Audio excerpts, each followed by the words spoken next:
நீ எந்தன் பாதி, இதுதானே நீதி.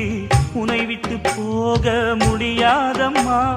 மறைந்தாலும் நான் மறு ஜென்மமே என்றும் தேடி வரும் சொந்தம் இது கண்மணி.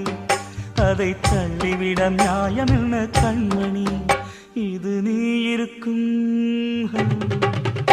இது நீ இருக்கும் நெஞ்சமடி கண்மணி.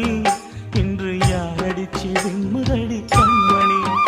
ஒரு வீடு கட்டி வச்சிருந்தேன் கண்மணி, அது வெட்ட வெளியாச்சுதடி கண்மணி.